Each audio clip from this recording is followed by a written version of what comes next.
কিছু মানুষ বিপদে পড়লে আরে বলে ওরে বলে ওরে বলে ওরে বলে ওরে বলে। আরে ভাই, আপনার বিপদে এত মানুষের সামনে যে আপনি বলতেছেন, কেউ আপনার উদ্ধার করবে? মনে রাখবেন, এই পৃথিবীর মানুষ, বিশেষ করে আমরা এই বাংলাদেশের মানুষ, বিপদের কথা শুনলে কিছু মানুষ মুখে মুখে বলে যে আল্লাহ তোরে ভালো করুক, মনে মনে বলে, মজা করে আর কি, মনে মনে যে ঠিকই আছে ঠিকই আছে, খেলা দেখাইছিলি না, এবার বুঝ, এরকম। সুতরাং বিপদের কথা মানুষের কাছে না বলে আল্লাহর কাছে বলে, আমাদের কাছে বললেন না। দোয়া চাইেন যে ভাই একটু দোয়া করেন আমার জন্য, মানুষের কাছে বিপদে আপনি বিপদ শেয়ার করেন না। অধিকাংশ মানুষ আপনার এই বিপদ নিয়ে আপনার দুর্বল পয়েন্ট ভাবে এবং আপনাকে আঘাত করে, ক্লিক করে জায়গা মতো। আপনি দুর্বল জায়গাটা প্রকাশ করেছেন না, এই জায়গাটা দিয়ে দেখবেন যে হাত মারতেছে, এরকম অনেক হয়। খালেদ সাইফুল্লাহ উনি লিখেছেন ব্রাহ্মণবাড়িয়া কসবা থেকে। উনি জানতে চেয়েছেন যে মোহতারাম, পৃথিবীর সমস্ত ঝড় মনে হয় আমার উপর দিয়ে যাচ্ছে, চতুর্মুখী বিপদের মুখোমুখি আমি, এমন জীবনের কঠিন মুহূর্তে কি আমল করতে পারি উদ্ধার পাওয়ার জন্য, বাঁচার জন্য? ভেরি ভেরি ইম্পর্টেন্ট একটা বিষয়, যে জীবনের এই কঠিন মুহূর্তে বাঁচার জন্য কি কাজ করতে পারি। এই বিপদ আপদ আসে নাই পৃথিবীতে, এরকম কোনো মানুষ নাই। আর একটা নিয়ম আছে যে যখন বিপদ আপদ আসে তখন নাকি দল বেঁধে আসে, তাই না? এই জন্য অনেক মানুষ এমন কথা বলে থাকে যে আল্লাহ তুমি কি আর কাউরে পাইলা না, যত বিপদ সব আমাকেই খালি দিচ্ছ। প্রথমত দুটি কথা আপনাদেরকে বলতে চাই। আহাসিবান্নাসু আইয়ুতরাকু আইয়াকুলু আমান্না ওয়া হুম লা ইফতানুন। পরীক্ষা আল্লাহ সুবহানাহু ওয়া তাআলা মুমিনকে করবেন, এটা কোরআনুল কারীমে আল্লাহ তাআলা ঘোষণা দিয়েছেন। আপনি যদি নিজেকে দাবি করেন যে আপনি মুমিন, পরীক্ষার সম্মুখীন আপনাকে হতেই হবে, হতেই হবে, হতেই হবে। প্রমাণ নেন, আসাদুন নাসি বালাআন আল আম্বিয়া। পৃথিবীর বুকে সবচেয়ে বেশি পরীক্ষার সম্মুখীন করেছেন আল্লাহ তাআলা কাদেরকে জানেন? নবী আম্বিয়া আলাইহিস সালাতু ওয়াস সালাম, এরপরে তাদের সহযোগী সাহাবীদেরকে, এরপরে আল্লাহ সুবহানাহু ওয়া তাআলার প্রিয় ওলিয়া উলিয়াদেরকে, মুমিন বান্দাদেরকে। তো আপনি যদি মনে করেন যে আল্লাহ আপনাকে পছন্দ করে বিপদ আপদ বেশি দিচ্ছেন, তাহলে দেখবেন আপনি পরীক্ষায় কৃতকার্য হয়ে যাবেন। আর বিপদ আপদ এটা কিন্তু খারাপ না। দেখবেন বিপদে যখন আপনি পড়বেন আল্লাহর কথা বেশি মনে পড়ে, আল্লাহ আল্লাহ উচ্চারণটা আপনার মুখে বেশি হয়। আর যখন আপনি সুখে থাকেন তখন পাপের চিন্তা বেশি মাথায় আসে। এই পৃথিবীর বুকে যদি প্রশ্ন করেন যে পাপ করে কারা বেশি, যারা আজাইরে বসে থাকে, যারা ধনী, যাদের পয়সা বেশি, যাদের মাল বেশি, দুনিয়ায় কোনো টেনশন নাই, এরা পাপ করে বেশি। আর পাপ কম করে কারা? যারা বিপদ আপদে থাকে বেশি, যে সমস্ত মানুষগুলো সংকটের মধ্যে থাকে, যে মানুষগুলো দিন এনে দিন খায়, এরা যে পাপ করে না সব আল্লাহর ওলি তা বলতেছি না, এরাও পাপ করে, কিন্তু কম এবং বেশি। সব ধনী যেমন খারাপ না, সব গরিবও তেমন ভালো না, তারতম্য আছে। আমি যে কথাটা বলতে যাচ্ছি, বিপদ আপদ এটা আল্লাহর পক্ষ থেকে আসে।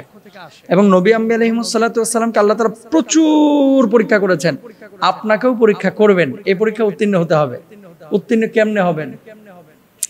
সূরা বাকারায় আল্লাহ তাআলা জবাব দিয়েছেন, খেয়াল করেন, ওয়ালা নাবলুওয়ান্নাকুম বিশাইইম মিনাল খাউফি ওয়াল জুই ওয়া নাকসিম মিনাল আমওয়ালি ওয়াল আনফুসি ওয়াস সামারাত। জীবনে যেটা কল্পনা করেন না এরকম কিছু ঘটনা আপনার সাথে ঘটবে, আমার সাথে ঘটবে, কিন্তু মনে রাখবেন যে কোনো কিছু আল্লাহর ইশারা ছাড়া হচ্ছে না। এমন কিছু ঘটবে দেখবেন যেখানে ফসল বিনষ্ট হচ্ছে, যেখানে বাচ্চা মারা যাচ্ছে, যেখানে প্রাণের বিনাশ ঘটছে, যেখানে বাপ মা এখনো বৃদ্ধ হয় নাই, এমন রোগে আক্রান্ত হয়ে যাচ্ছে, আপনার সমস্ত শখ আহ্লাদগুলো নষ্ট হয়ে যাচ্ছে। এমন বিপদ আপদ দেখবেন যেখানে ফসল ফলাদি নষ্ট হয়ে যাচ্ছে, চতুর্মুখী সংকটের মুখোমুখি আপনি হচ্ছেন।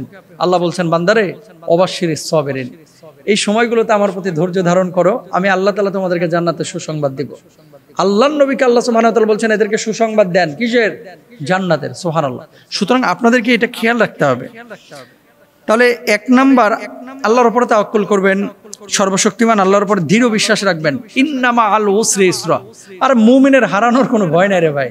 আপনি যে আজকে কষ্ট পাচ্ছেন না, একসময় এত সুখ আল্লাহ তাআলা আপনাকে দিবেন যেটা আপনি তখন ফিল করবেন যে আল্লাহ এটার উপযুক্ত তো আমি ছিলাম না। আপনি এত ভালো রেখেছেন আমাকে, আপনি এত ভালো রেখেছেন। একসময় আমি 15,000 টাকার জন্য, 10,000 টাকার জন্য মানুষের দ্বারে দ্বারে ঘুরেছি, কথা শুনেছি। আল্লাহ আজকে আপনি আমাকে প্রতি মাসে 1 লক্ষ টাকা দিচ্ছেন। আল্লাহ আমি কি এটার উপযুক্ত? আল্লাহ আপনি আমাকে ব্যবসা বাণিজ্যে এত বারাকা দিচ্ছেন, আল্লাহ আমি কি এটার উপযুক্ত? এরকম কিন্তু হবে আপনার। ইন্নামা আল উসরি ইসরা। খেয়াল করেন, কোন দুঃখ বিপদ পৃথিবীর বুকে স্থায়ী হবে না, এটা কেটে যাবে, টুডে টুমরো। তাহলে আপনাকে কি করতে হবে? আল্লাহর প্রতি দৃঢ় বিশ্বাস রাখতে হবে। 2 নাম্বার, তকদিরের প্রতি বিশ্বাসটা রাখেন যে যা আছে কপালে তা হবে, কিন্তু আমি হতাশ হব না, আমি নিরাশ হব না, আল্লাহ আমার সঙ্গে আছেন। দুর্দশাগ্রস্ত ব্যক্তি ধৈর্যের সুফল পাবে ইনশাআল্লাহ।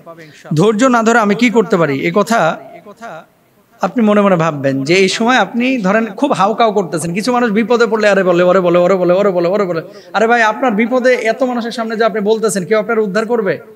মনে রাখবেন, এই পৃথিবীর মানুষ, বিশেষ করে আমরা এই বাংলাদেশের মানুষ, বিপদের কথা শুনলে কিছু মানুষ মুখে মুখে বলে যে আল্লাহ তোরে ভালো করুক, মনে মনে বলে, মজা করে আর কি, মনে মনে যে ঠিকই আছে, ঠিকই আছে, খেলা দেখাইছিলি না, এবার বুঝ, এরকম।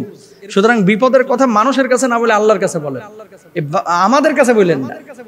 দোয়া চাইেন যে ভাই একটু দোয়া করেন আমার জন্য। মানুষের কাছে বিপদে আপনি বিপদ শেয়ার করেন না। অধিকাংশ মানুষ আপনার এই বিপদ নিয়ে আপনার দুর্বল পয়েন্ট ভাবে এবং আপনাকে আঘাত করে, ক্লিক করে জায়গা মতো। আপনি দুর্বল জায়গাটা প্রকাশ করেছেন না, এই জায়গাটা দিয়ে দেখবেন যে হাত মারতেছে, এরকম অনেক হয়।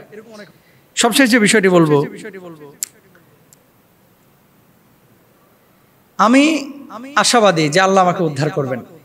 এত মানুষকে আল্লাহ তাআলা উদ্ধার করছেন, কই রাস্তার কুকুরগুলোকেও তো আল্লাহ তাআলা উদ্ধার করছেন। আল্লাহ আমাকে ফেলায় দেবেন না, আমি আশরাফুল মাখলুকাত। এরকম যদি মানসিকতা আপনার ভিতরে থাকে, আল্লাহ তাআলা উদ্ধার করবেন ইনশাআল্লাহ তাআলা।